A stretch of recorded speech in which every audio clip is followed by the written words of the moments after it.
하는 말씀으로 하는 말씀 증거하는데요. 말씀을 나누기 전에 몇 가지 좀 광고를 좀 하겠습니다. 제가 어떻게 청주를 집에를 갔다 와야 되는데 늦어가지고 옷을 좀 이렇게 모동화 신고 설교하면 괜찮죠? 제가 이렇게 가니까 어떤 후배분이 홍대에서 생각하니까 힙합 바지 같은 거 입고 다닌다. 힙합 아닌데. 그래서 이해해 주실 줄 믿고 저희는 복장 입고 목사님이 또 이렇게 뭐죠? 라고 아닌 것도 이게 한 달에 한 번씩 양복 입으니까 목사님 같다고 그런 말을 좀 들으면서 그렇구나 내가 목사였구나 생각하는 농담입니다. 그런 좀 이해해 주실 줄 믿고 말씀을 나누기 전에 광고 몇 개 하도록 하겠습니다. 어저께 저녁 7시 반부터 10시까지 저희 한 7명 정도 목자분들 또 교육자분들 경험을 해가지고 회의를 했습니다. 회의를 했고요. 몇 가지 결정된 걸 좀 미리 말씀드려야 될 것 같아서 말씀을 드리겠습니다. 내년부터 2016년 1월 첫째 주 3일인가요? 4일인가요? 첫째 주부터 주일 예배 시간이 바뀝니다. 오전 11시부터 공식적으로 주일 예배를 시작하게 될 것입니다. 원래 10시 반에 시작하려고 했는데 좀 많이 먹는 분도 있는 것 같아서 대신 중보기도 예배를 위한 중보기도 모임은 10시 반부터 시작합니다. 10시 반이라 생각하고 오시되 혹시 늦게 오시면 11시까지는 무조건 오시는 걸로. 그래서 공식적 예배는 몇 시죠? 11시. 11시입니다. 예측하면서 처음이에요. 오전 예배 드리는 처음입니다. 그렇고요. 밥은 어떻게 할 거냐. 밥은 저희가 결정했습니다. 목장별로 돌아가면서 준비하도록 했습니다. 자세한 거 묻지 마시고 그렇게 이 얘기가 저희 어제 회의의 핵심이었어요. 밥 문제를 어떻게 할 것이냐. 이 장소에서 도대체 선한 것이 나오겠느냐. 예수님께서 나사렛에서 선한 게 나오겠냐. 나사렛 맞나요? 정말 회의를 많이 했는데 결론은 이전하기 전까지는 완벽한 답은 없다. 그냥 목장별로 알아서 한 3,000원에서 5,000원 정도 재정을 이렇게 1인당 그 정도 재정을 해서 돌아가면서 한 20명 정도의 주일 예배를 드리고 20명, 25명 정도 내년에 이제 30명 정도 안쪽으로 드릴 것 같은데 돌아가면서 한 달에 한 번 정도 지금 현재 목장이 4개니까 한 달에 한 번 준비해서 우리가 자비로 해서 한 달에 한 번 하고 나머지 3주는 다른 목장들이 어떻게 준비하는지 보시고 이렇게 해서 한두 달 하다 보면 아마 그 다음 스텝으로 아마 갈 수 있는 뭔가 사실은 되게 다양한 이야기가 나왔는데 그래서 1월 첫째 주부터 하겠습니다. 그래서 12월 25일 예배 크리스마스 예배가 11시부터 12시까지거든요. 1시간 딱 드릴 건데요. 그때는 그날 테스트 어떻게 될 것인가 예상을 하면서 첫째 주 이렇게 돌아가면서부터 아마 열띤 토요일 속에서 아주 즐거운 식사 시간이 되면 좋겠습니다. 그래서 이렇게 목장별로 꼭 식사 안 했으면 좋겠어요. 그래서 그날은 전 교회 성도분들이 같이 좀 이렇게 교제하고 새가족들은 그냥 누리시면 됩니다. 그래서 새가족으로 가실 분들은 새가족 리더로 하시면 되고 그렇고요. 또 하나 강조하고 싶은 거는 캡슐 커피 아시죠? 그래서 그걸 사기로 했어요. 그래서 이것도 굉장히 회의를 많이 했는데 사냐 마냐 하다가 했는데 그래서 손님 평상시에 손님은 그냥 공짜. 그래서 저희 성도들은 500원 받기로 했습니다. 그래서 500원 받아서 뭔가 운영이 될 것 같다 싶으면 그냥 가고 좀 안 된다, 좀 아니다, 자꾸 이렇게 돈 안 내고 먹는 사람 되게 많다 싶으면 이제 올릴 수도 있는 여지가 그래서 한 2달 정도 시범 기간을 통해서 우리가 아니면 자기가 알아서 이제 헌금한 형식으로 하자고 해서 최소한 원주값을 우리가 커피값을 우리가 좀 이렇게 돈을 이게 뭐 배정을 많이 내는 것이 의미가 아니라 너무 이렇게 다 헤프게 쓸까봐 그래서 우리가 최소한의 장치를 좀 해서 500원 하도록 저는 10,000원 냈고 한 달에 20번 먹을 생각으로 했습니다. 목장 모임은 예배 이후에 하기로 했습니다. 그래서 저희가 이제 교회가 장소가 협소하다 보니까 목장별로 다 이곳에서 모이면 이게 정신이 없잖아요. 그래서 세 가족 반은 여기서 모이시고, 그리고 4개 목장 중에서 반부터 정했어요. 청소하는 목장과 식사 준비하는 목장은 이곳에서 힘드니까 그날. 그래서 이곳에서 모이고, 나머지 2 목장은 뭐죠? 밖에서. 그래서 밖에 나갈 때는 카페에서 좋은 거 드시고, 여기서 모일 때는 여기 캡슐커피 드시면서 하여튼 뭐 이렇게 운영하시면 될 것 같아요. 격주로 이렇게 여기서 예배, 목장 모임하고 이렇게 나간다는 것들 아시면 될 것 같습니다. 또 하나, 목장 모임에서 나눌 것을 우리가 정했어요. 내년부터는 GBS를 하자. 그래서 뭘 할 거냐면, 제가 오늘 이제 야고보서 4장 설교를 하잖아요. 그러면 저희가 목장 모임을 수요일 저녁에 하기로 했습니다. 리더 모임을 수요일 저녁에 하기로 했습니다. 그래서 그때 제가 리더 모임 전까지 무조건 제가 오늘 설교한 걸 가지고 다음 주 돌아오는 수요일 날 성경 공부 용지 그걸 만들어가지고 제가 만들래요. 제가 만들어서 가져오래요. 가져가야지 뭐 어떻게 뭐 하는데. 그래서 수요일 날 그걸 가지고 GBS를 열심히 한 다음에 그걸 가지고 한 주간 동안 지난주 설교를 가지고 어떻게 살았는가, 그 살았던 이야기를 목장에서 성경 공부하듯이 나눔하면서 주일 예배 이후에 하겠습니다. 아셨죠? 네. 나눌 때 오늘 설교한 거는 이렇게 앞으로 어떻게 살 건가 잠깐 얘기하고 지난 한 주간 동안 어떻게 삶을 살았는가에 대한 얘기를 할 것입니다. 그래서 제가 혹시 해외 가거나 급한 준비를 못하면 매일 성경에 나와 있는 GBS라든가 다른 형태로 어쨌든 저희가 올 한 해 동안 3년 중심으로 왔는데 내년부터는 말씀을 좀 매주마다 어떤 원칙에 따라서 갔으면 좋겠다 그런 의견들이 많이 있어가지고 그렇게 하기로 결정을 했습니다. 또 하나 이제 큰 변화가 하나 있는데요. 성찬식을 자주 하자. 그래서 우리가 서로 성찬식이 없으면 우리가 그리스도의 몸이라는 것을 새길 때가 있다.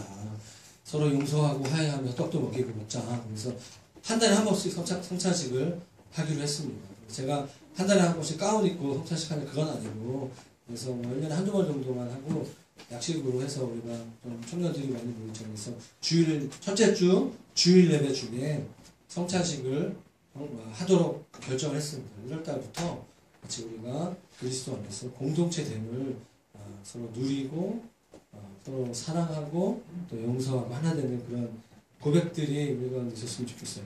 그렇게 하기로 했고요. 또 하나는 이제 금요일 기도회를 하기로 했습니다.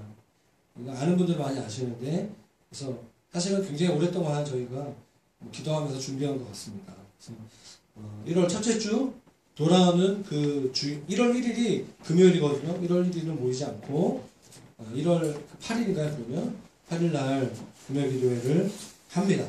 선택이 아니라 필창입니다. 금요 예배로 이렇게 기도회로 드립니다. 추워요? 드립니다. 그래서 금요 예배 드린다는 거 아셨으면 좋겠고요. 제가 이제 기도학교를 수요일 날 지금 하고 있는데 내년 상반기에 한 8주에서 10주 정도 해서 3월부터 5월까지 기도학교를 하려고 합니다. 그래서 미리 아시고 또 나중에 자세한 건 광고할 거고요. 새벽기도는 저희가 지금 지난주부터 목요일 새벽기도를 전 성도 특별 새벽기도를 하고 있어요. 아세요?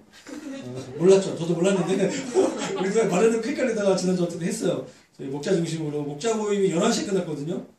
그 다음날 아침 6시 반에 모였어요. 다 피곤해가지고 이건 아닌 것 같지 않냐 서로. 이건 아니다. 목요일날 하는 건 아니다. 그래서 그렇지만 이따 목요일 하기로 했으니까 12월 달에 목요일까지 하고 내년 1월 달부터는 좀 날짜를 좀 이렇게 수요일에는 저희가 하지 않기로 했어요. 그래서 내년에는 금요기도에 우리가 한 번에 하나씩 잘하자. 그래서 수요일날 모이는 예배를 금요일날 모인다. 이렇게 아시면 될 것 같고, 새벽기도 어떻게 할 거냐. 제가 그렇게 얘기했습니다. 저는 할 겁니다. 그리고 나머지 분들은 오지 마세요. 오지 마시고 대신 목사님이 잘하고 있나 안 하고 있나 확인도 하지 마세요. 제가 잘하도록 노력하겠습니다. 그래서 혹시 갑자기 오늘 새벽에 땡긴다 그럼 저한테 문자 주시고 싶죠. 제가 무조건 나와 있게. 그래서 문을 여는 사람이 없으면 안 되잖아요. 그래서 제가 저녁 예배가 계속 있잖아요. 저희가. 그래서 새벽기도도 그렇고 저녁기도의 둘 중에 하나를 좀 강조하기를 원하는데 현실적으로 저희가 청년들이 많이 모인 교회다 보니까 아침에 나오는 게 굉장히 어렵더라고요. 지금 새벽기도가 유지되고 있어요. 한두 명 정도 이렇게 유지되고 있고요. 저녁은 두세 명 정도 계속 오고 있습니다. 그래서 그러면 새벽에 할 거냐? 저는 새벽이 편하거든요. 그러면 더 안 나올 거다. 성도들이 전멸될 것이다. 그래서 그러지 말고 우리 교회 기도하는 교회 해야 되니까 그러면 저녁에 좀 하고 새벽에 올 사람 와라. 대신 새벽에 목사님도 한 번 빠진다고 해서 저를 정지하거나 목사님 기도 안 하면서 새벽기도 하냐만 이렇게 하는 사람이 가끔 있거든요. 내가 오랜만에 갔는데 목사님 꼭 없어 이러면서 저를 막 힘들게 하는 분들이 가끔 있기 때문에 제가 미리 여러분에게 뭘 양해를 구하고 저는 할 겁니다. 할 거고 새벽기도 없애지 않을 것이고 할 건데 혹시 오늘 저녁에 목사님 피곤하셔서 그런가 보다 이렇게 새벽기도 하시는 목사님들은 한 10시 전에 주무세요. 그래서 양해해 주시고 있으면 좋겠고요. 아시겠죠? 어떤 건지? 새벽기도는 없어지지 않고 같은 시간에 있는데 일주일에 한 번은 총동원 새벽기도고 주로 저희는 저녁기도회 중심으로 갈 거고 여러분들은 개인적으로 이렇게 모실 수 있는 분들 와서 같이 함께 기도하고 했으면 좋겠습니다. 사역팀이 있습니다. 여러분 사역팀 있는 거 아세요? 세 팀 중에 한 팀 있어야 되는데 행정팀이 있고 예배팀이 있고 그 다음에 공동체 선교팀이 있습니다. 팀 모임을 안 하다 보니까 저희가 처음에 막 의욕적으로 했을 때처럼은 안 되지만 그래도 각자 맡은 역할이 있어가지고 좀 진행되고 있는 것 같아요. 내년부터는 한 2달에 한 번씩 정해가지고 짝수달 마지막 주에는 원래식으로 해가지고 목장 모임을 하지 않고 팀 모임을 이제 하는 걸로. 새가족반을 수료한 분들은 팀에 들어가서 하나씩 섬길 수 있고 우리 교회 자체 내부적으로 할 수도 있겠지만 저는 2016년도에 이건 얘기 못했지만 좀 선교적으로 구제라든가 지역 사회를 위해서 섬길 수 있는 그런 사역들이 우리 안에 좀 많이 있었으면 좋겠다라는 생각들을 하게 됩니다. 그래서 올해 지나기 전에 내년에 대한 팀 사역에 대한 얘기들을 아마 하게 될 것 같습니다. 각종 제자훈련이라든가 여러 가지 것들은 다음에 또 논의하기로 이렇게 해서 어저께 2시간 반 동안 열심히 데드라인을 정해놓고 딱 열심히 회의를 해서 나온 결과입니다. 그래서 다 이해하셨죠? 그래서 미리 한번 제가 한 달 전에 미리 말씀을 드리고 나중에 못 들었다. 제가 보니까 전 주보에 계속 열심히 기록하고 있는데 처음 들었다. 이렇게 하시는 분들이 많이 있는 것 같아요. 제가 작정하고 오늘 설교 전에 말씀을 드렸습니다. 사랑합니다. 2016년 기대하시죠? 네, 그렇게 하시면 될 것 같고 설교를 늦었지만 시작하도록 하겠습니다. 제가 오늘 설교를 이제 나누면서 여러분에게 책 2권을 추천하면서 말씀을 나누고 싶습니다. 자, 적을 수 있는 분들은 적으시면 좋을 것 같습니다. 첫 번째 책, 하나님의 뜻, 주의 뜻에 대한 말씀을 좀 나누기를 원하는데 첫 번째로 하나님의 뜻을 갈망하라. 오늘 설교하면서 제가 좀 미흡한 부분들이 좀 있어요. 제 설교 미흡함이라기보다는 더 나누고 싶은데 시간 관계상 나누지 못하는 것들 이런 책을 통해서 여러분들이 좀 더 정리했으면 좋겠다는 생각에 책을 추천합니다. 하나님의 뜻을 갈망하라. 데이비드 베너라는 사람이 쓴 책입니다. IVP에서 나온 책이고요.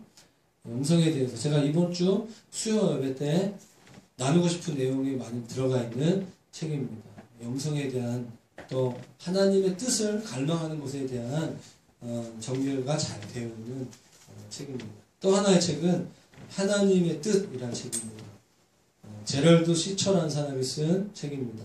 성서 유니온이라는 출판사, 우리 매일 성경이 나오는 출판사가 성서 유니온이에요. 성서 유니온 선교회이기도 하고 이 출판사에서 나온 책, 고통 속에 담겨져 있는 하나님의 뜻에 대한 굉장히 좋은 책이라고 저는 생각하고 있는데 오늘 말씀 보면서 들으면서 오늘 본문 보면서 더 내가 주님의 뜻을 더 알고 싶다 그런 분들 있잖아요. 이 둘 중에 책 2권 또는 1권을 보시면 도움이 될 거라 믿고 까먹을까 미리 말씀을 드리고 설교를 하도록 하겠습니다. 자, 말씀 나누겠습니다. 13절 말씀을 같이 좀 보기 원합니다. 저는 11절 12절은 좀 오늘 건너뛰고 13절부터 17절까지 문맥 속에 나와 있는 메시지를 좀 나누기를 원해요. 13절 말씀 같이 한번 읽도록 하겠습니다. 시작. 들으라 너희 중에 말하기를 우리는 우리가 어떤 도시에 가서 거기서 1년을 머물며 장사하여 네, 추수감사절까지.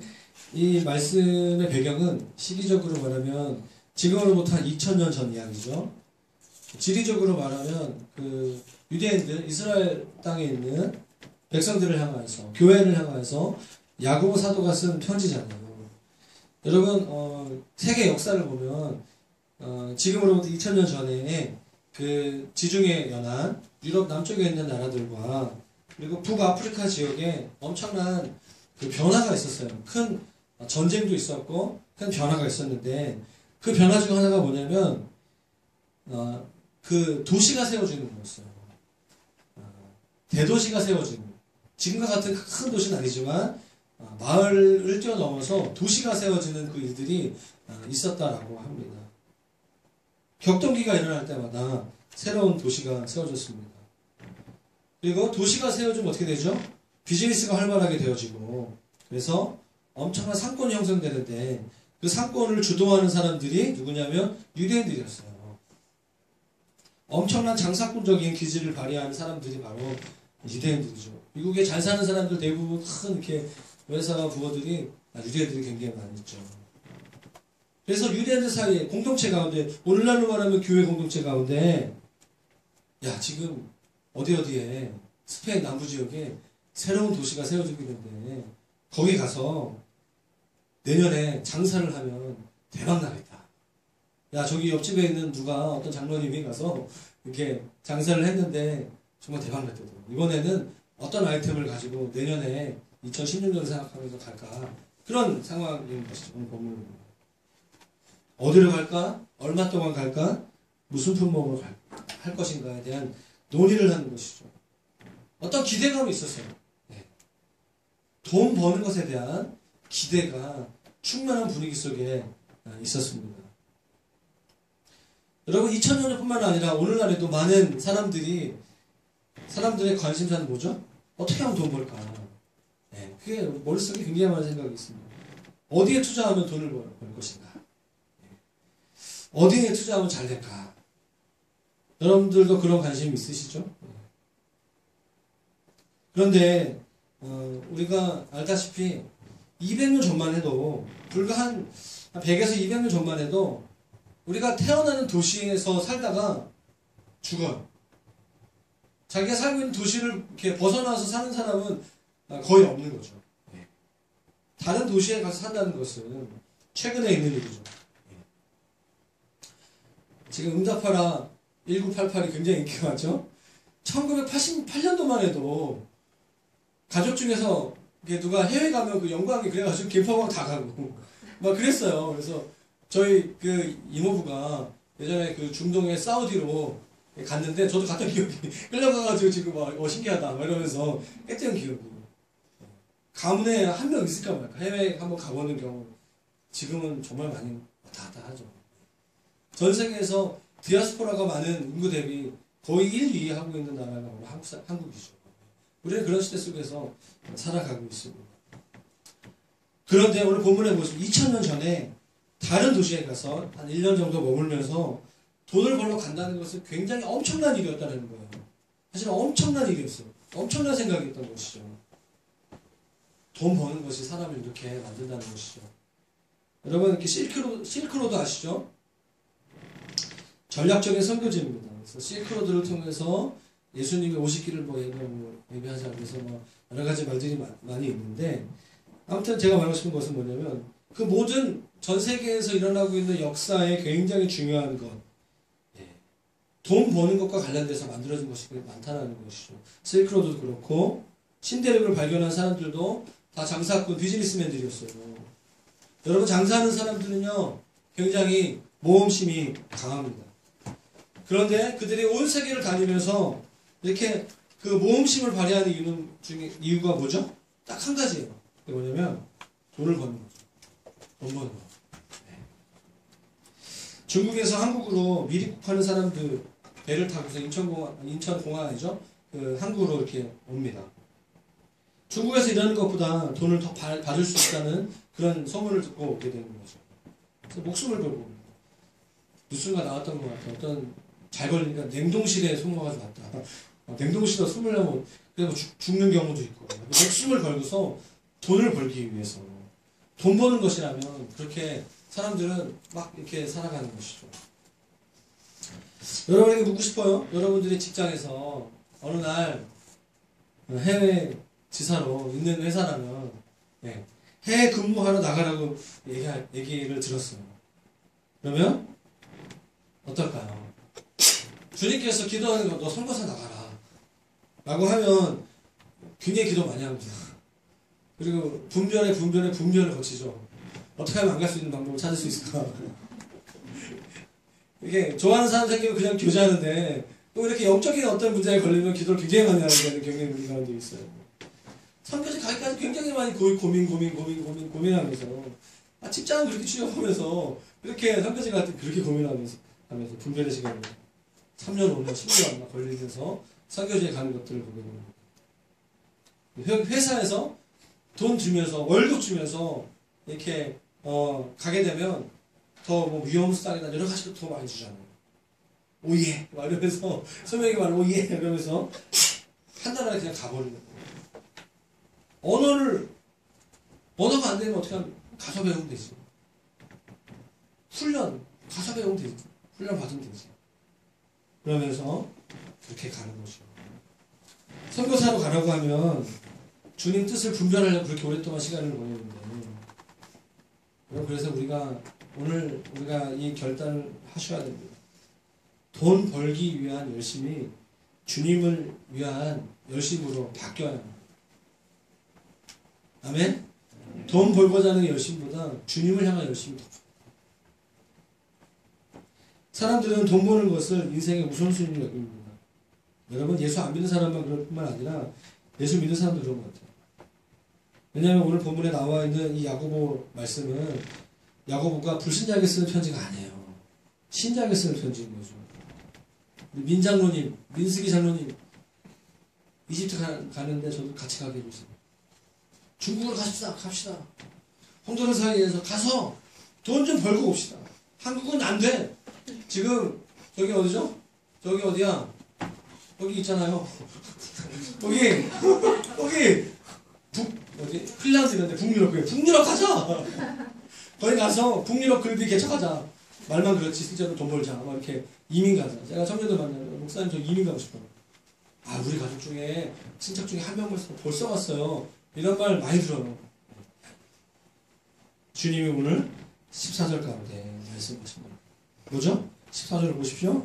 내일 일을 너희가 알지 못하는 거. 너희 생명이 무엇이냐? 너희는 뭐죠? 잠깐 보이다가 없어지는 안개다. 너희는 안개다. 너희에게 생명이 뭐냐? 너희에게 생명이 있느냐? 너희는 안개와 같은 존재다. 뭐죠? 안개는 있다가 금방 없어져요. 주님 이렇게 말씀하십니다.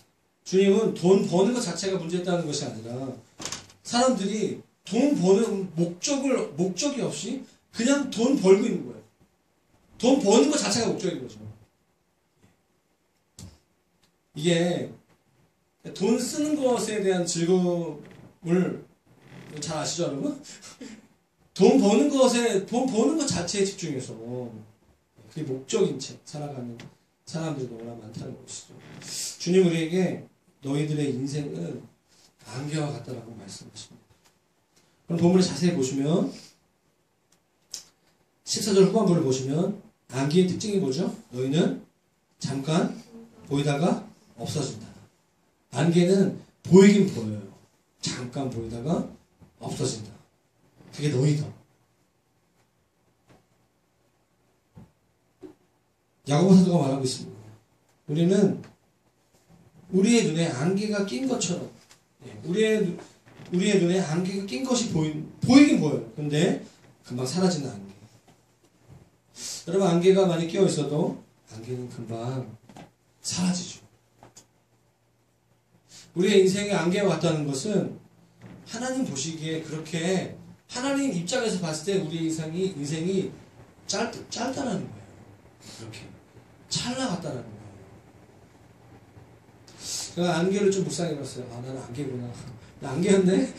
한 주간 동안 나 안개. 이러면서 안개 언제 안 끼나 말이 고민해서 묵상해 안 끼더라고요. 그래가지고 제가 기도해봤어요. 지금 어떻게 설교합니까?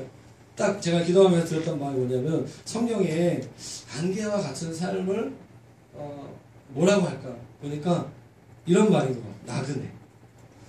안개와 같은 삶은 나그네였어요. 제가 떠오르는 단어는. 나그네를 성경으로 보니까 이 말이 스트레인저. 발음 괜찮아요? 스트레인저. 그 말을 한국말로 번역하니까 이 말이에요. 이방인. 낯선 사람. 근데 이 스트레인저가 명사가 아니라 형용사로 쓰여질 때가 있는데 요즘 영어 공부를 좀 해가지고 스트레인저의 형용사 이상한이라는 뜻이에요. 이상하다. 나그네가 이상하다. 왜? 너무 낯설어서 어색할 정도로 이상하다. 그게 나그네다. 너무 이상합니다. 여러분 성경에서 너희의 삶이 이 세상에서의 삶이 너희가 안개 나그네와 같다는 말은 이 땅에서의 삶이 이 세상에서 너희는 낯선 자와 같이 어색한 삶을 사는 것이 어쩌면 당연하다. 너희 되게 이 세상에서 낯설 거야. 어리버리 할 거야. 좀 너희가 생각하는 대로 잘 안 될 거야. 라고 말씀하시는 거 아닐까요? 여러분 나그네는 그곳에 정착하고 있는 사람들과는 다르게 그 나라의 어떤 문화, 정치, 세계관이 낯설게 느낄 수밖에 없는 사람들이 나그네예요. 나그네와 같은 정체성을 가지며 살아가는 우리가 이 세상이라는 타임테이블을 만약 너무 잘 짜고 이 세상을 너무 잘 알고 이 세상이 끝이라고 믿는 사람들처럼 너무 열심히 살아간다면 그 사람의 겉모양은 나그네처럼 보일지 모르겠지만 그 사람은 이 세상에 정착한 거주민인 거예요. 여러분 2016년을 생각하면서 내년에 이렇게 살면 되겠구나. 이렇게 살면 뭔가 내 삶에 뭔가 대박이 날 것 같고 뭔가 어떤 게 일어날 것 같아. 그런 마음이 드세요? 아니면 내년을 생각하는데 여전히 오리무중이다. 내 인생은 왜 이러냐. 나 어떻게 살지 어디에 살지 나도 몰라. 주님이 인도해 주셔야 돼. 그게 잘 사는 거라는 거지. 할렐루야? 좀 위로가 됩니까? 저 되게 위로가 됐어요. 하나님께서 인도해 주셔야지. 하나님께서 길을 보여주시지 않으면 정말 내 인생에 답이 없구나. 그런 고백을 할 수 있다면 나그네인 거죠. 잘 살고 있는 거예요. 그런데 좀 더 보기 원하는데요. 우리는 나그네이긴 한데 하나님으로부터 보냄받은 목적이 있는 나그네. 나그네이지만 우리는 집시는 아니에요. 집시. 이거 노래 아시죠? 집시요. 이 노래 아는 사람 있어요? 모르는 척 해야 돼. 이거 알면 저는 같은 세대인데. 집시는요, 정착하지 못하고 여기저기 떠돌아다니면서 마음 내키는 대로 사는 사람을 집시라고 해요. 우리는 이 땅에서 집시가 아닙니다. 방랑자도 아니에요. 목적을 가지고 보냄받은 나그네. 그게 바로 15절 말씀입니다. 같이 한번 읽어볼까요? 15절 말씀 같이 읽겠습니다. 시작. 너희가 도리어 말하기를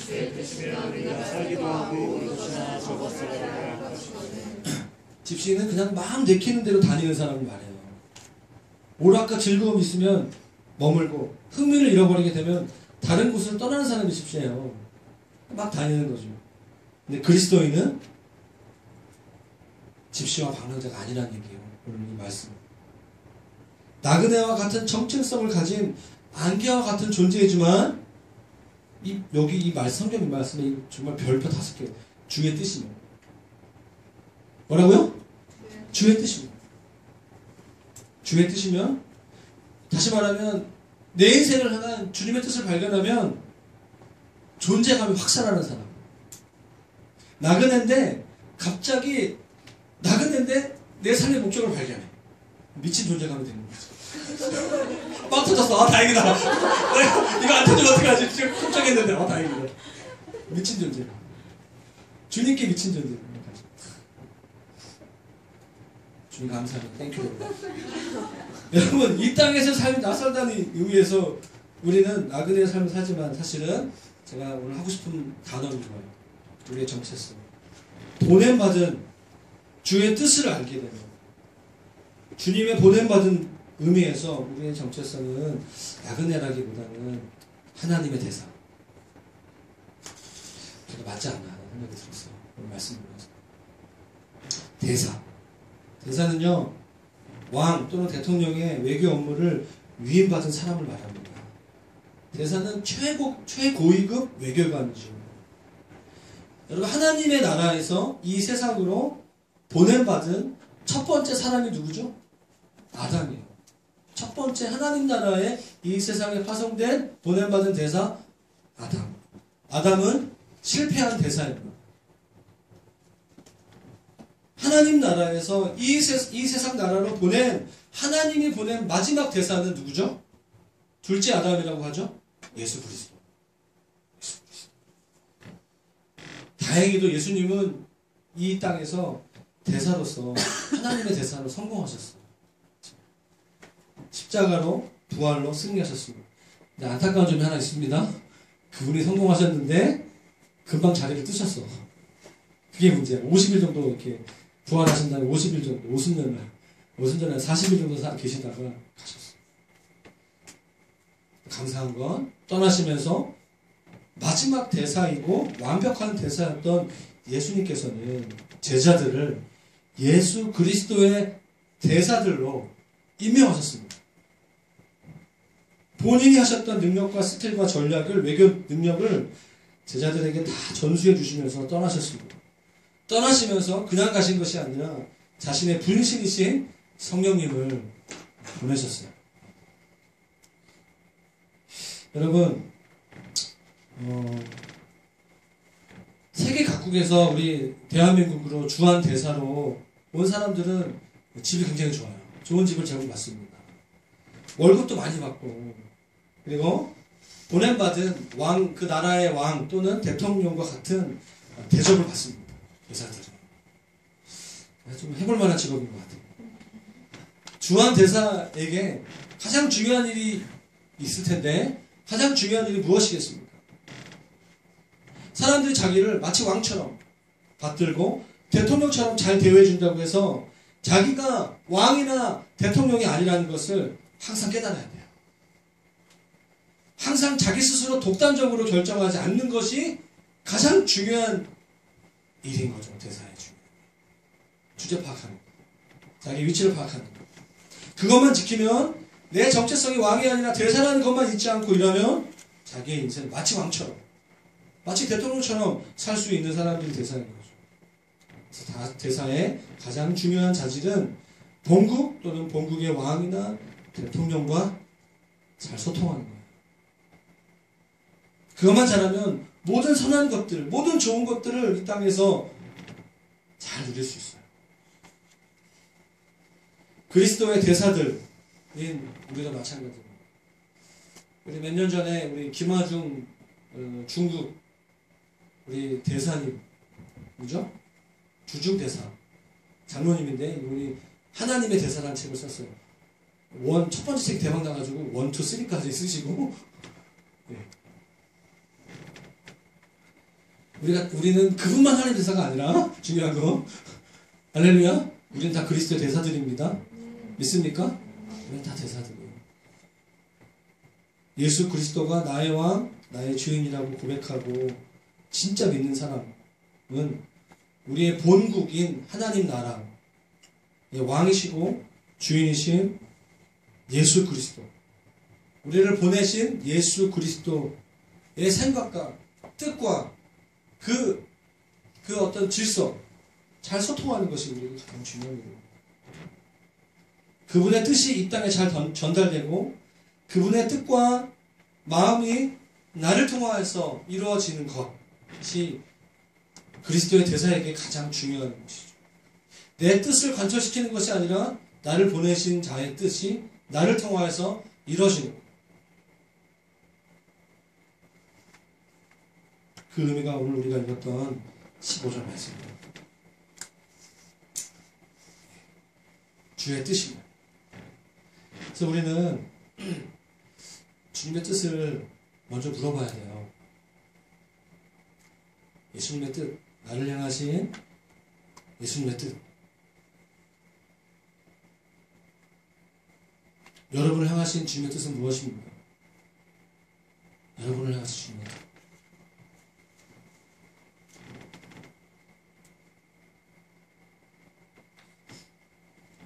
우리가 나 내년에 결혼할 거야 말하기 전에 주님으로부터 사인을 받으시고, 결혼을 하려면 형제랑 자매가 있어야 되겠죠? 무턱대로 그냥 선포하지 마시고 나 내년에 목사님 되기 위해서 신학대학을 갈 거야, 선교사 갈 거야, 그냥 막 말하지 말고 주님으로부터 받은 소명이 있는가, 부르심이 있는가, 나를 향한 주님의 뜻은 무엇인가. 충분히 그런 시간을 보내야 돼요. 내가 무엇 때문에 존재하는가, 이 세상에. 여러분, 그것만큼 중요한 질문이 어디 있겠습니까? 왜 사세요? 무엇을 향해 가고 있습니까? 여러분들의 삶의 존재 이유는 무엇입니까? 교회를 개척하면서 가장 많이 9개월 동안 기도했던 게 뭐냐면, 주님, 이 교회의 존재 이유는 무엇입니까? 저는 왜 살아야 되고, 저의 목회는 어떤 방향으로 가야 되는 것입니까, 주님? 날마다 물었어요.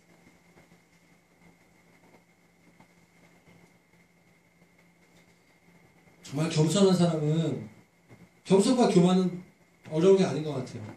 주님께 먼저 묻고 주님으로부터 듣고 말하는 사람입니다. 말을 먼저 하고서 주님께 저 이렇게 합니다.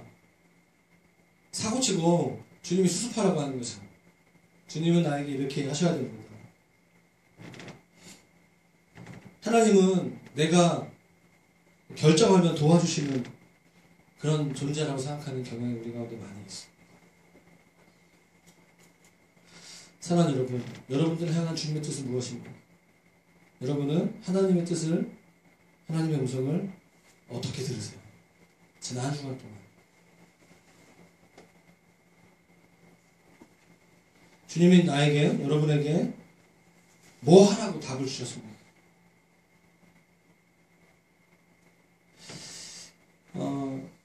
우리 육체적 나이로 여러분 한 20살 정도 넘으면 자매들이 먼저 좀 노화되죠?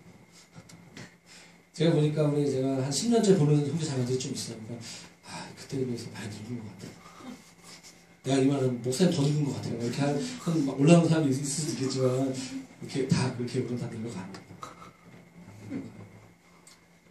저는 우리 청년들 보면서 M4 세대, 3포 세대, 5포, 7포 세대, 뭘 포기하지, 모든 거 다 포기하는 M4 세대에 살고 이렇게 있는데, 결혼을 어떻게 하냐. 내년에 결혼하고 싶은데 돈 모은 게 없어. 취업한 지 1년밖에 안 되는데. 하세요. 믿음대로 되는 거예요. 염려하지 마세요, 제발. 결혼 어떻게 하죠? 결혼 믿음으로 해요. 사랑으로 하는 거예요. 아파트 산 다음에 결혼하는 게 아니에요. 제가 진짜 제 인생에 후회되는 딱 한 가지 있습니다. 딱 한 가지. 많이 있는데 제일 후회되는 게 뭐냐면, 제가 결혼을 30살에 한 거. 32살에 했나? 32살에 좀 늦게 했잖아. 저희 때는 좀 늦게 했어요. 제가 좀 빨리 한 편이 아니에요. 지금은 32살이면 남자 32살이면 나쁘진 않은 것 같아요. 그냥 중간 정도? 빨리 한 걸 수도 있고. 명구 형제 몇 살이에요? 우리 명규 형제는 어린 우리 형제 승민 형도 있잖아요. 내년에 제대하지. 제가 축복합니다.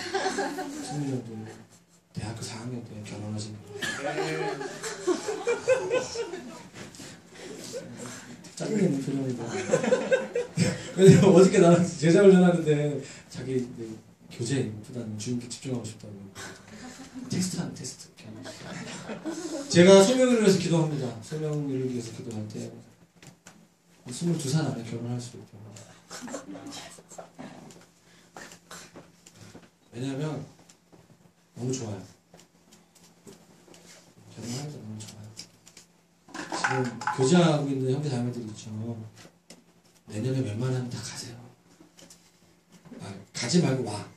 형들 다 데리고, 우리 교회 다 데리고 오세요. 하려면 다 난리 났어 분위기. 목사님이 어떻게 나 책임 못 져요. 저는 주님이 책임지실 것입니다. 저는요 200만 원 가지고 결혼한 사람이에요. 제 월급이 40만 원이었어요. 간사 처음 할 때. 그래서 1년 동안 간사하면서 모은 월급이 모은 그 재정이 200만 원. 다행히 공동체에서 다 살아가지고 선거센터에서 배려해줘가지고 그 집값 안 내가지고 200만 원. 저희 아내가 800만 원 모아가지고 혼수해가지고 저희 결혼했어요. 저희는 목회자이기 때문에 인센티브가 있습니다. 사람들이 저희 걸 뺏어가진 않아요. 되게 불쌍히 여기서 막 줘. 그러니까 부모님이 저한테 뭐 기대하지 않아 지금까지. 뭐 용돈 달라 이런 거 전혀 안 해. 그냥 생일 때 선물 좀 주고 니네가 참 고생 많다. 도와주 많이 주시고 이렇게 목회하는 게 되게 좋아요. 어떤 면에서는 행복해요. 저희한테 뭐 사람들이 별로 기대 안 하기 때문에 웬만하면 다 사주기 때문에 저도 많이 사주지만 제가 응답하러 이제 요즘에 보거든요. 보는데 그 주인공 자매가 혜리가 단칸방에 지하실에 살잖아요. 제가 그랬어요. 저희가 20년 정도 그 반지하에 살았어요. 몰랐는데 제가 생각나더라고. 이번 주에 참 어머니 아버지가 고생 많이 하셨겠다 이런 생각을 하면서 뭐 그때 다 그랬어요. 그냥 다 대부분 다 그랬어요. 근데 그게 딱 기억에 나면서 부모님이 어떻게 사셨을까 그 당시에 그냥 그 마을 자체가 그냥 성경에 나와 있는 공동체적인 것 같아요. 되게 좀 사람들이 왜 그것을 그리워하고 좋아할까? 지역 공동체가 깨졌기 때문이죠. 마을 공동체가 사회가 각박하기 때문이에요. 저는 교회가 이 일을 해야 된다고 생각합니다. 뭔 얘기하다 지금 딴 얘기로 가고 있는 느낌이 약간 들긴 하는데 중요한 건 주님의 뜻. 뭐지? 빨리 결혼하세요. 밑도 끝도 없이 결혼 얘기하는데 제가 그거 잘해요. 밑도 끝도 없이 얘기 잘하는데 주님이 여러분 인생을 향한 주님의 사인은 무엇입니까? 혹시 인생 살다 보니까 막히는 게 너무 많아요? 잘 안 되는 게 너무 많으세요? 그게 잘 사는 거예요. 사도행전 16장 말씀을 보면 10절부터 6절부터 10절까지 말씀을 보면 되게 유명한 부분이에요. 전 세계 교회 역사를 결정짓는 사건이죠. 뭐죠? 바울은 그 당시에 아시아 지역에 복음을 전하고 싶었어요. 성령님은 그걸 막으셨죠. 성령님께서 복음 전도, 교회 개척에 대한 그 바울의 열정과 바울의 계획과 전략을 이렇게 인정하지 않으셨어요. 사역자로서는 자존심이 상하는 걸 수 있어요. 실패하는 것처럼 느낄 수 있죠. 복음이 마게도냐 지역, 오늘날의 유럽으로 통해서 미국과 아시아 지역으로 오게 되죠. 선교학자들 중에서 어떤 사람이 이렇게 얘기해요. 만약 바울의 의도대로 복음이 아시아 지역으로 갔으면 저 인도의 힌두권, 네팔과 이쪽에 있는 그 불교와 힌두권, 강력한 영적인 그 진들이 과연 깨졌을까? 오히려 더 복음이 전해지는 속도가 줄어들지 않았을까? 그런 의견들을 내는 사람들이 있어요. 하나님 다 아셨겠죠? 하나님께서 보니까 사역을 해도 목회를 해도 어떤 일을 하더라도 막히는 게 있는 거예요. 그럼 우리가 어떻게 되죠? 주님, 지금 나를 향하신 주님의 뜻은 무엇입니까? 혹시 내가 내 의욕과 내 의지로 그것을 하고 있는 건 아니에요? 결혼이 딜레이 되세요? 직장이 딜레이 되세요? 재정에 문제가 있으십니까? 주님이 뭔가 내 인생을 향한 브레이크를 거는 거 느낀 적 있지 않으세요? 주님이 새로운 일을 새로운 인도하실 가운데 저와 여러분들을 이끄시는 거예요.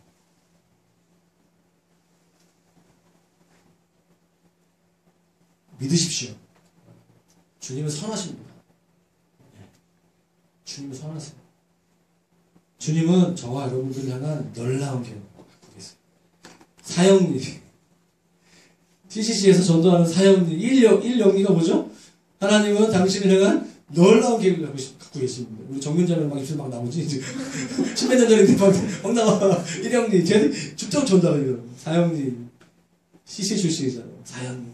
하나님 당신을 향한 놀라운 계획. 내비게이터. 당신은 죄인입니다. 되게 부담스러워. 그랬지. 일단 죄인부터 깔고 시작하는 거지. 저는 좀 그게 나은 것 같아요. 하나님 당신 놀라운 거. 믿으세요. 진짜 믿으면 걱정하지 않습니다. 염려하지 않아요. 너희가 걱정하고 염려한다고 해봤자 피가 더 크겠냐? 아니다. 오히려 더 줄어들지. 너의 결혼 문제, 너의 직장 문제는 걱정해서 될 문제가 아니다. 이 대한민국 사회에서 청년으로 교회 개척, 작은 교회 다니면 너희가 아무리 염려해서 되는 게 아니야. 염려한다고 해서 될 것이 아니야. 너희를 향한 나의 뜻은 거룩한 거다. 너희를 향한 나의 뜻은 항상 기뻐하는 거다. 감사하는 거다. 그래서 오늘 가시면서 한 주간 동안 오늘이가 아니라 성경 어플 있잖아요. 보시면 성경 단어 검색하는 게 있어요. 제가 엄청 찾아봤어요. 하나님의 뜻, 주의 뜻, 한 10여 개 있어요. 성경에서. 그래서 그거 제가 보고 주님의 뜻은 보니까 되게 단순해요. 거룩해라. 감사해라. 기뻐해라. 고난 가운데서도 내 뜻이 있다. 뭐 이런 게 딱 나오거든요. 다 읽어드리고 싶지만 시간 관계상 여러분 찾아보십시오. 예. 사람이 선을 행할 줄 알고도 행하지 않으면 죄니라. 오늘 본문 문맥상에서의 선이 뭐죠? 선은 주님의 뜻. 주님의 뜻. 주님의 뜻. 주인님의 뜻. 우리에게 있어서, 그리스도인들에게 있어서 선은 뭐냐? 나를 향한 주님의 뜻이에요. 그걸 알면서도 행하지 않는 게 죄예요. 야고보서는 아주 일관성이 있어요. 행하지 않으면 죄. 우리가 진짜 믿으면 진짜 믿은 대로 살아야 돼. 너가 정말 주님의 뜻이라고 여긴다면 주님의 뜻 앞에서 그 언약의 하나님 앞에서 지켜야 돼. 충분히 주님께 물었다면, 충분히 나를 향한 주님의 뜻을 분별하셨다면 그렇게 해야 돼요. 그 뜻대로 사셔야 돼요. 그게 지혜예요. 그게 지혜입니다. 세상의 사람들은 뭐죠? 16절 말씀에 너희가 허탄한 자랑을 한다. 그러한 자랑은 다 악한 것이다. 주님의 뜻 없이 자기가 계획하고 자기가 열심히 해가지고 하는 거 다 허탄하다. 의미 없다. 아이고 의미 없어. 선을 행할 줄 알지만 행하지 않는 것은 죄라고 얘기했는데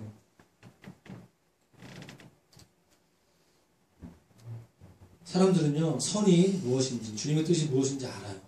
사실 대부분 주님의 뜻이 뭔지 압니다. 그런데 우리는 어떻게 하죠? 보통 내일하고 내일로 미루는 경향이 많아요. 전도 다음에 하지. 기도? 좀 삶의 여유가 있으면. 헌금? 내가 좀 더 벌면 하지. 여러분, 망하는 사람의 태도가 그거예요. 선이 뭔지 알면, 다시 말해, 하나님께서 기뻐하시는 것이 뭔지 알면, 지금 하라는 거예요. 나의 일을, 하나님이 나를 향하신 하나님의 그 뜻과 그 일을 내일로 미루지 말라는 거예요. 내가 무엇을 행해야 하는지 알면서도 행하지 않는 것. 그게 죄예요. 제일 무서운 게 알면서 안 하는 게 제일 무서운 거예요. 함부로 안다고 말하지 마세요. 잘 몰라서 그랬어요. 성령 회방죄는 뭐냐면 성령님을 알면서 성령의 음성을 듣지 않는. 제일 나빠. 주님이 나를 뭔지 느낌을 오는데 그 느낌이 싫은 거지. 느낌을 대적해. 마귀를 대적해야 되는데 이렇게 하면 피곤할 것 같으니까 대적해. 그러니까 안 되는 거지. 내일로 미루는 것, 다음에 하자라고 하는 것, 단순히 어떤 게으름을 얘기하는 게 아니에요. 영적 게으름이죠. 영적 태만이에요. 이런 식의 생활 태도를 가지면 하나님께서 절대 역사하지 못하십니다. 제가요, 지난주 설교하고서 많이 실패했어요. 솔직히 말하면. 제가 설교한 대로 못 살았어요. 근데 하나 잘한 게 있거든요. 제가 지난주, 주님 제가 습관적으로 들어가고 있는 아이폰, 그 스마트폰에 있어서 제가 몇 개 어플을 다 지웠거든요. 그대로 다 지워버렸어요. 그 중에 하나가 페이스북이에요. 근데 금단현상이 더라고요. 지금 세상에 친구들이 어떻게 사는지 궁금해. 일주일 동안 하니까 되게 궁금하더라고. 영어 공부 어플을 다운받았어요. 듀오링고인가? 그 단계 깨는 게 굉장히 재밌더라고요. 그러니까 중독성 생각이 있었는데 계속 깨고 있는데 지금.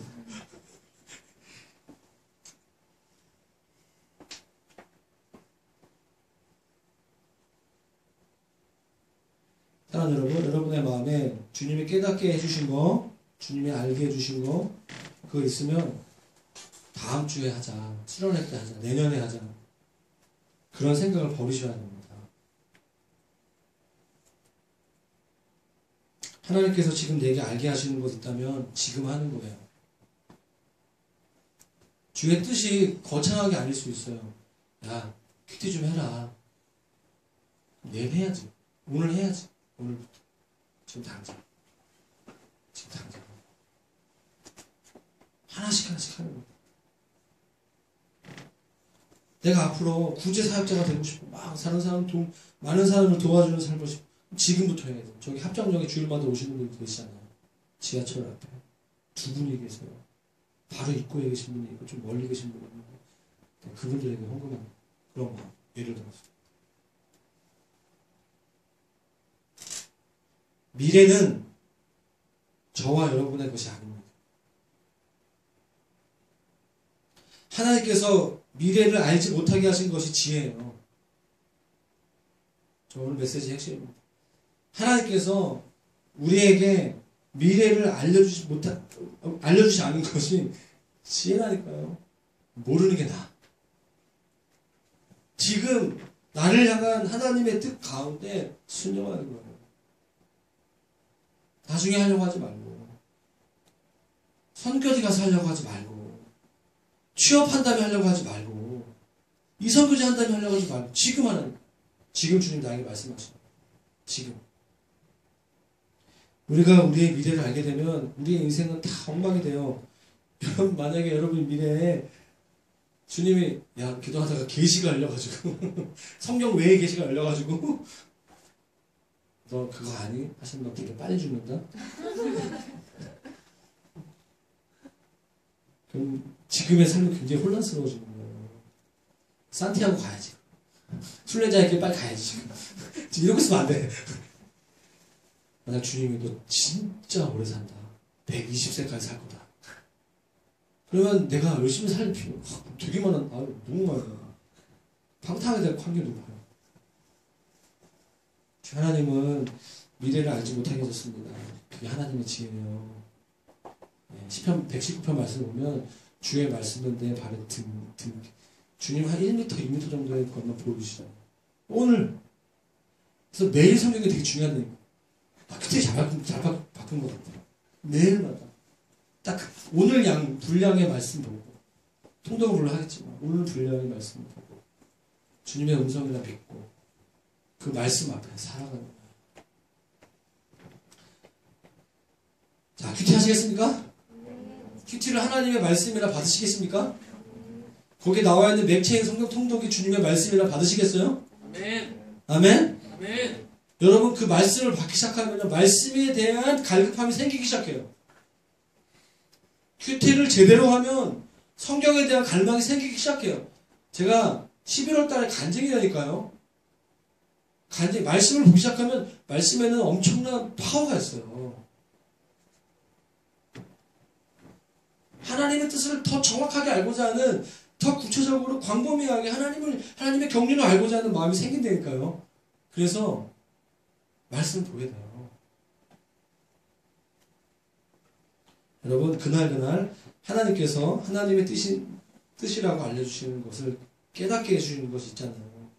사람마다 다 다르겠죠? 하나님 인격적인 분이시니까 어떤 사람에게는 막 고차원적인 막 그런 깨달음을, 신학적인 깨달음을 주신 사람도 있겠지만 우리 중 대부분은 그냥 뭐 이렇게 하나 정도 감동 그거 하면 되죠. 그러면 그 사람에게 미래는 상상할 수 없는 축복의 문인 거예요. 축복이 열리는 거예요. 미루지 마십시오. 저와 여러분들을 향한 하나님의 계획은 크고 놀라운 것입니다. 하나님 선하세요. 사람이 선인 줄 알면서도 행하지 않는 것이 죄라고 주는 말씀이었어요. 제가 오늘 말씀 잘 전하는지 모르겠어요. 뭐 밋밋한 것 같아가 제가 스스로도 이거 말씀 잘 전했구나. 그러나 저는 주의 말씀을 전했습니다.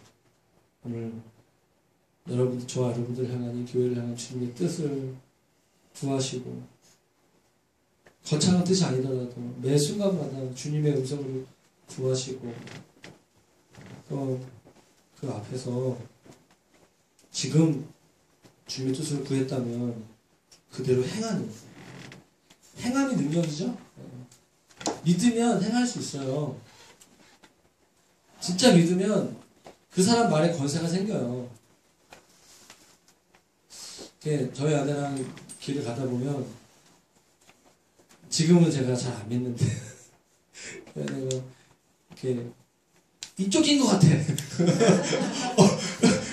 내가 확실히 알고 있으면 아니야 그거 아니야라고 얘기해 주는데 제가 잘 모르면 그 말의 권세 때문에 거기로 가죠. 부부싸움이 항상 이렇게 하면서 아닌가? 그렇지만 저희 아내는 당당해요. 이쪽인 것 같아. 아니 말고 이산이 아닌 게 아니에요. 말하면서 여러분 믿으면 권세가 생겨요. 혹시 여러분 요즘 염려하고 계세요? 염려할 거 되게 많죠. 사실 상황적으로 봤을 때. 같이 한번씩 기도합시다. 자, 말씀 생각하면서 같이 기도합시다. 한 가지, 주의 뜻, 나를 향한 주의 뜻. 주님, 제가 무엇을 위해 살아가야 되겠습니까? 내가 왜 살죠? 주님, 내가 무엇을 위해 살겠습니까? 여러분, 십자가 앞에 죽은 사람은 십자가로 죽고 부활하신 예수의 영과 함께 살아가는 거죠. 여러분, 제가 확신하는 것은 주님이 저와 여러분 가운데 말씀하신다는 거예요. 우리가 이미 예수님 믿기 전에 결정했던 것도 그대로 확인하실 수도 있고 어쩌면 전혀 다른 모습으로 우리를 이끌어 가실 수도 있어요. 저는 후자였거든요. 제가 주님 만나기 전에 하고자 했던 것들과 전혀 다른 길로 저를 이끌어 가셨어요. 후회하지 않습니다. 후회하는 건 결혼 늦게 한 거 후회하는 거. 여러분, 주님께서 저와 여러분 가운데 무엇을 원하실까요? 잘 모르겠는 분들은 주님 거룩하겠다고. 내가 거룩하게 너희도 거룩해. 주님은 감사하는 것이 주님의 뜻이라고 말씀하셨어요. 주님을 기뻐하라고 말씀하셨어요. 하나 붙잡으세요. 신앙은 실제입니다.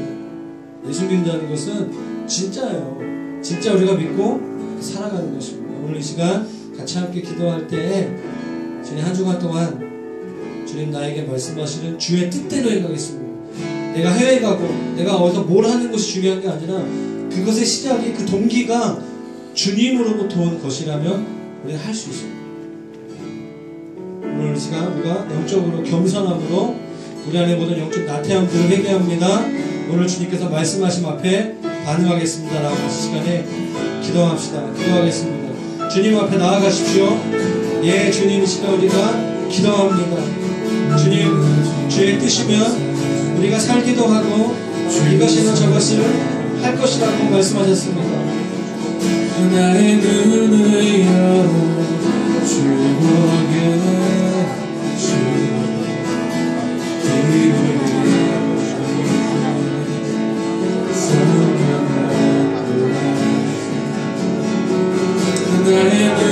하나님의 음성을 모든 무엇이라 속에서 수많은 음성을 듣고 있다면 우리의 내면 안에 계신 성령님께서 우리에게 말씀하시옵소서. 예, 주님 역사하시옵소서.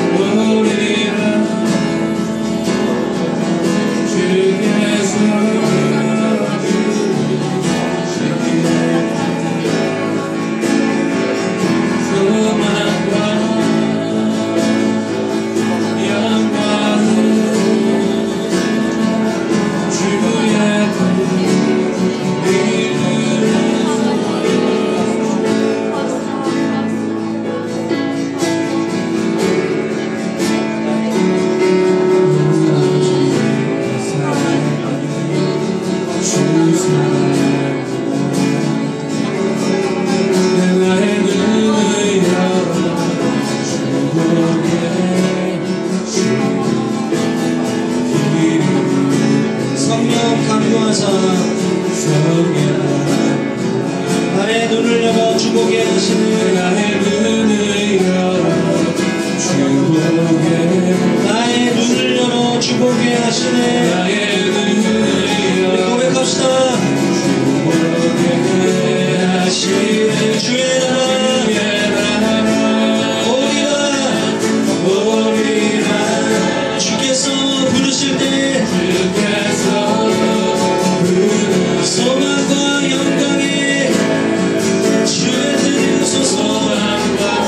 예, 주님 영광에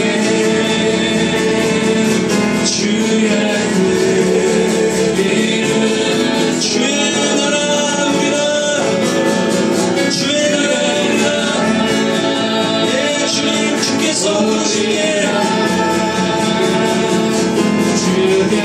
예, 주님 역사하시옵소서.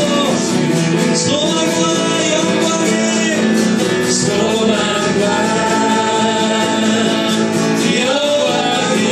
주의 뜻 이루소서.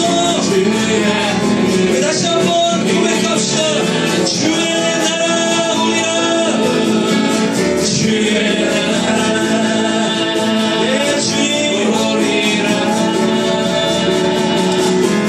주께서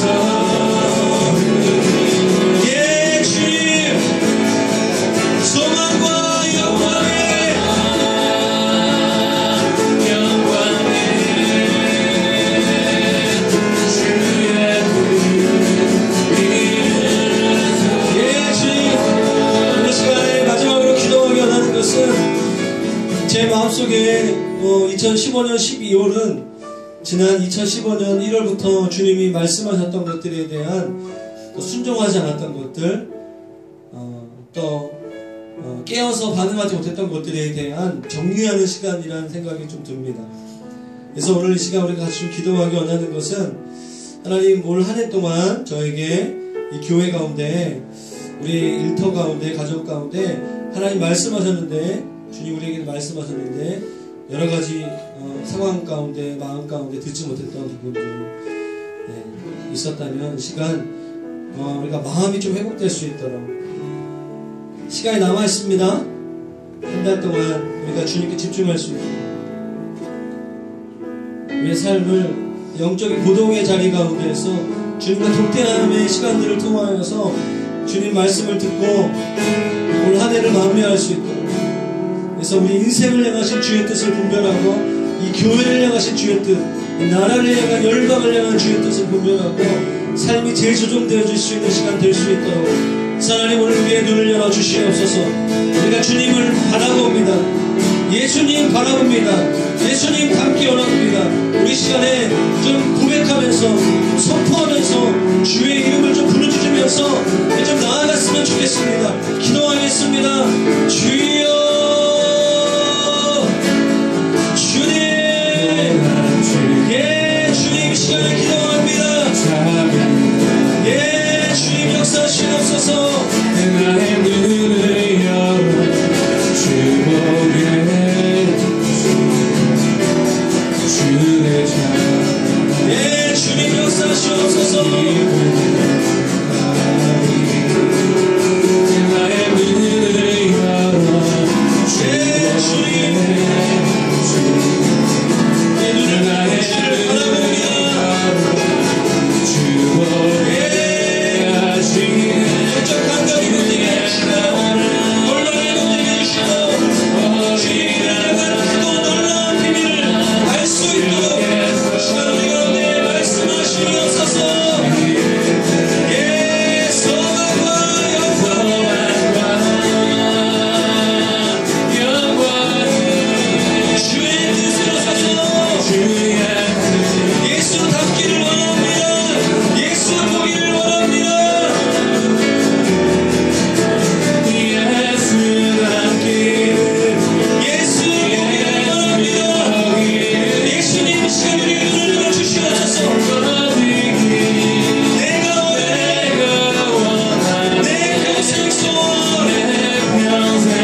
예수님 닮기 원합니다.